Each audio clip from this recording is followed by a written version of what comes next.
त्यांची सेवा करायची संधी त्यांना द्यावी ही एक तुमच्या समोर विनंती करायला मी आली आहे।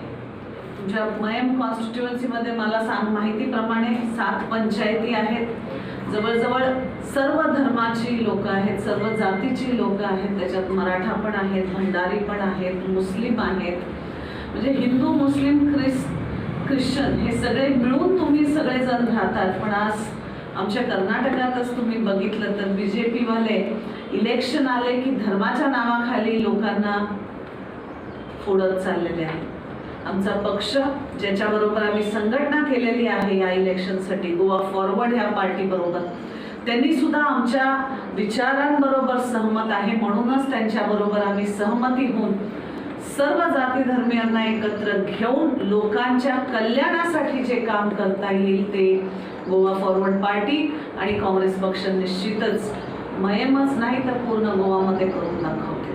त्याच्यात मला तरी शंका नाही, तुम्हीही शंका ठेवू नका, कारण गेल्या 5 वर्षात BJPने काय केलेलं आहे, जरा कमी पूर्ण गोवा विकून खाल्लेला आहे ह्या लोकांनी म्हटलं तर काही वावगं ठरणार नाही आणि चुकीचं सुद्धा ठरणार नाही।